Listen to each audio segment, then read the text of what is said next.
Hej på er, Niklas här, rackspecialisten. Idag har vi ett väldigt spännande playtest framför oss. Där jag tänkte prata om den nya Speed-serien från Head. Speed kommer egentligen från en tenniskollektion som bland annat Novak Djokovic spelar med på tennissidan. Och nu har man alltså valt att applicera namnet i padden.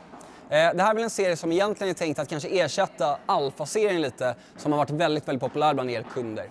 Men det är 4 olika modeller jag kommer att prata om här idag och har spelat med. Jag tänker att vi börjar lite med den enklaste racket i hela serien. Och då har vi då den som heter Speed Elite. Speed Elite är ett rack som kommer med en droppform. Man jobbar med en vikt på 370 gram och en balans som är medelbalans.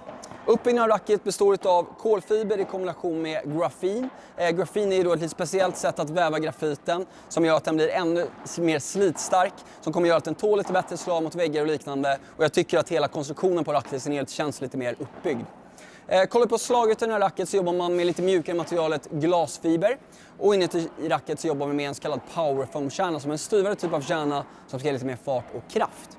Vidare utöver det så har vi lite andra teknologier som till exempel Authetic som är typ att förstärka ramen som ska göra att den både känns lite mer solid och framförallt att du får lite mindre vibrationer då det väl smäller till i bollen. Utöver det så har man en tailrid frame som det kallas som är ett speciellt sätt att forma tuberna utav kolfiber i ramen som även det ska göra att den blir lite mer solid och slitstark. Det ska också påverka det här med vibrationerna också till det positiva så att den blir lite snällare. Utöver det så har man ännu mer jobb just för att göra den mer förlåtande. Och då har man en form av, vad ska man säga, silikonplatta befäst längst ner på racket under själva grepplindan. Som då ska göra att då du väl träffar bollen och vibrationerna kliver neråt mot där du håller i handtaget så kommer de att reduceras och det blir lite mjukare och trevligare träffkänsla. Vi har också lite speciellt sätt att utforma hålen och vart de är placerade som då kallas för Optimized Sweet Spot. Som då med andra ord betyder att du ska få en lite större sweet spot i racket. Så även om det är en droppformat racket kanske den ska upplevas lite mer förlåtande för dig. Men något som är lite mer intressant är väl lite hur jag upplever det här racket då man väl spelar med det. Men det är ett racket som helt klart är väldigt förlåtande. Med den här mjukare typen av slagytan, glasfiber, så tycker jag att den övervinner lite den här hårdare kärnan inuti. Jag tycker i bakplan så hade jag väldigt mycket skonsamhet i mina slag. Även om jag snabbt behövde komma rätt i bollen och kom lite fel i träffen så kändes den väldigt mjuk, väldigt förlåtande och snäll mot min arm. Där gör jag också att du oftast får bollen lite mer dit du vill och helt enkelt inte blir så hårt straffad. Jag tycker att jag saknade kanske lite av precisionen i racket. Just då det är en väldigt mjuk så även om du inte slår på sådär jättemycket så kommer du få racket att flexa och få respons utifrån det. Så det är lite svårt för mig som är van vid lite styvare racket att hitta den här touchen i racket. Men som sagt har väldigt hög komfort. Kollar vi när man kliver fram i banan och ska gå lite mer på volleys och overhead-spelet så tycker jag att i volleyn så var den extremt förlåtande. Även om jag kom fel så kommer du känna att det är en jättestor och trevlig sweet spot i det här racket. Och märkligt nog just där fram så upplevde jag att det var en ganska fin touch i det också. De jobbar egentligen med en slät yta men jag tycker att jag fick ganska fin effekt i till exempel mina stoppvolleys eller lite mer luriga touchslag vinklade mot galler. Så väldigt fin i det lite mer, det jag brukar kalla för luriga spelet framme vid nät. Om jag pratar om overheaden, trycka på i smashar, så är det ett racket som för mig kanske blev lite för svampigt och lite för mjukt. Jag är van vid lite styvare racket där, men för dig som är lite mer nybörjare eller kanske motionärspelare som vill ha ett racket som är lite snällare mot din arm så är det ju klockrent med den här mjukare glasfiberslagytan och ett powerfoam inne. För det kommer göra att det blir lättare med den här flexen och du kommer då att få mer hjälp och mer fart och kraft i ditt overhead-spel. Så med det sagt, för dig som är nybörjare, motionärspelare som kanske söker ett racket som är lite mer all-around just med droppformen och medelbalansen också. Nästa modell så har vi då Speed Motion. Speed Motion skiljer sig lite i designen mot övriga modeller som annars går lite mer i svart och grå nyans. Här har vi lite mer poppande färg. Och jag tror att det man framförallt ser som är annorlunda på den här modellen är att vi kommer ner 10 gram i vikten. Så den här väger endast 360 gram. Men annars är det en droppformad racket, som sagt har 360 gram och balansen är väl medel på den här modellen också. Samma typer av teknologi i det här racket och vi jobbar också med kolfiberram och sen så har vi också förstärkning av grafin i ramen. Men vi har en liten skillnad i slagytan på den här modellen också och det är att man här har blandat in kolfiber tillsammans med glasfibret i slagytan. Lite hur det här upplevs på banan då.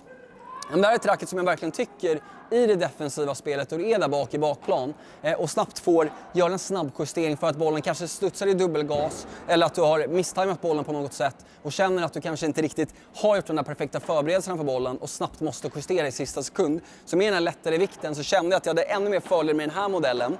Jag tycker också om man vävt in lite kolfiber i slagytan så var det något som i alla fall passade mig bättre i smaken i det här. Lite mer touchspelare från bakplan. Jag tycker att jag kunde slå igenom min lobb lite mer utan att racket egentligen gav mig allt för mycket fart av sig självt. Så lite bättre kontroll i lobben upplever jag i alla fall jämfört med elitvarianten. Men väldigt trevlig, förlåtande och sagt var väldigt lättmanövrerad i det defensiva spelet. Väl framme vid nät så tyckte jag att jag kanske saknade lite av den här vikten i mitt volleyspel.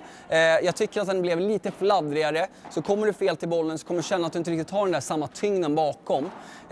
Och även i overhead-spelet, visst det är lätt att snabbt komma upp i lite snabbare svinghastighet. Men jag saknar lite tyngden och kraften i det. Däremot är det här ett jättebra val för dig som vet mer att du gillar lite lättare racket. Kanske vill vara lite extra rädd om din arm och då vill ha ett racket som är, skulle säga även här, en bra kombination av både lite mer defensivt kontrollracket men som även då för dig som kanske inte har kommit allt för långt i din paddel kommer hjälpa dig lite mer med farten och kraften också. Men helt klart lite mer fördel tycker jag i det defensiva spelet just med tanke på den lättare vikten. Sen har vi då den som heter Speed Pro. Den här trodde jag först jag såg kollektionen var i stort sett en ren ersättare till den tidigare Alpha Pro som var väldigt populär. Den här är dock lite mjukare, men jag kan dra lite snabbt om specen på den. Vi har då en droppform, har en balans som jag vet här även ligger som medel, men jag skulle säga att den är mer medel/hög i balansen och en vikt på 370 gram. Uppbyggnaden består väldigt lik Motion som jag precis pratade om. Samma teknologier, vi jobbar med en ram då, kolfiber och grafin och slagytan en kombination av kolfiber och glasfiber med powerfoam-kärnan inuti. Inga jättestora skillnader på hur jag upplever de här. Självklart med den här lite tyngre vikten så tycker jag att jag hade lite svårare att manövrera där bak i bakplan. Som sagt fast tyckte jag också att jag kände att den var något mer topptung. Vilket också då gör att det blir lite tuffare då du snabbt ska manövrera och ta de här lite jobbigare bollarna. Så hade det lite tuffare att manövrera runt det här racket. Däremot kändes den lite starkare. Så om du tänker att inte kanske lobbar eller droppbollar utan i vanliga grundslag från bakplan. Så tycker jag att den kändes lite mer solid och lite mer kraftfull. Framförallt framme vid nät om man väl kommer fram så här kommer jag helt plötsligt upp de här 10 grammen som gjorde att den kändes lite starkare. Jag tycker att den kändes mer stabil och jag hade lättare att få tyngd på mina motståndare, trycka ner den djupt för att sedan få det här läget i overheaden. Och även då i overheaden så tycker jag att med den här lite högre vikten så kommer du att få mer hjälp i form av att du har mer kraft bakom i själva racket. Så du kommer utvinna mer kraft och fart jämfört med Motion. Så kort sagt skulle vi säga att den här kanske vänder sig till dig som är lite bättre, kanske motionärspelare / lite mer tävlingsspelare som kanske inte vill ha de här allra styvaste modellerna och som framförallt skulle jag säga gillar ett lite mer offensivt racket men som var helt okej även i defensiven. Sist men inte minst så har vi då den som heter Speed Pro X. Det här är då deras toppvariant och lite kort om den så är det en droppform. Här jobbar vi med en balans som jag skulle säga är hög. Man kan justera medelhög men jag upplevde i alla fall i banan absolut att det kändes som en hög balans på det här racket. Speciellt med den här att den väger 375 gram, så ganska tungt paddelracket. Och sen så har vi då samma typ av teknologier på den, kolfiber, grafinet i ramen.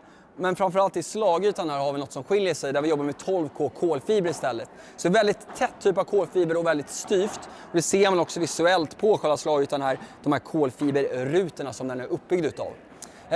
Men den här racket då, hur den känns? Ja, men här var ett rack som jag verkligen tyckte skiljer ganska mycket mot den vanliga Alpha Pro, eller vad säger jag? Alpha Pro tidigare serien, men Speed Pro. Jag tyckte först när jag såg dem och bara kände lite snabbt på dem i handen så tänkte jag att de här kommer nog vara ganska likvärdiga de känns på banan. Men det håller jag inte riktigt alls med om efter att ha stått och lirat med dem. Den här modellen känns betydligt svårare för mig i det defensiva spelet. Just med den högre vikten och balansen som jag då säger är lite högre på det här racket så kräver det ganska mycket av det, både rent styrkemässigt men också tekniskt för att då kunna hantera den och komma rätt i bollen samt även då sätta bollen dit du vill. Racket kommer vara ganska kraftfullt och erbjuder väldigt mycket fart så det tar ett litet tag att komma in i det. Däremot ska jag säga att den känns extremt solid, så kommer du rätt i träffen så kommer du känna av en väldigt speciell och trevlig träffkänsla i racket. Men helt klart ganska tuff i det defensiva spelet som kräver mycket av dig som spelare. Väljer offensiven så känner jag att i volleyn, ja, men där kommer det nog passa ganska många. Du får en väldigt tyngd i dina slag. Där du kanske inte ens behöver ha den här perfekta tekniken själv. Utan med bara göra rörelsen så kommer racket att hjälpa dig väldigt mycket med kraften i dina slag. Med detta sagt så är det inte det bästa racket för dig som gillar mycket stoppvolley, så mycket vinklade slag. Utan mer för dig som gillar att pressa med hårda ordentliga volleys för att få det där perfekta smashläget. Just i overheaden så var det här racket som absolut svarade bäst för mig i form av kraft och fart. Med den balansen högre uppe till, med den högre vikten, så fick jag en riktigt trevlig utväxling. Också 12K kolfiber till slagytan gör ju att det kräver lite mer utav dig som spelar i form av utväxling i hastighet och teknik. Men om du väl får det här materialet att flexa så kommer responsen ut bli ännu hårdare och kraftfullare. Så helt klart ett racket som vänder sig till dig som är lite mer avancerad spelare. Kanske inte riktigt den vanliga motionären utan lite mer avancerad motionärspelare eller tävlingsspelare. Som vet mer att du gillar lite styva rackar, kan hantera racket som är lite tyngre och älskar då att avgöra väldigt mycket poäng på din offensiv. Och då helt enkelt få ta att man får jobba lite mer och kriga i det defensiva spelet. Men det var ett jättetrevligt playtest utav de här nya racketen från Head. Och jag tror att om man kollar lite på olika nivåer så kommer man att hitta någon av de modellerna som passar just dig. Jag personligen tänkte att jag skulle gilla den här toppmodellen Pro X allra bäst. Men jag landade nog faktiskt i att Pro-varianten var den som jag fann bäst för mig. Just för att jag tyckte att Pro X-varianten kanske var lite tuff i det defensiva spelet. Där ger den vanliga Speed Pro lite fördel. Och jag tycker ändå att den svarade tillräckligt bra för mig i overheaden. Har ni några fler frågor om de här modellerna eller några andra paddelrelaterade frågor? Kontakta oss som vanligt på Rackspecialisten så guidar vi dig så bra det bara går. Tack så mycket för mig!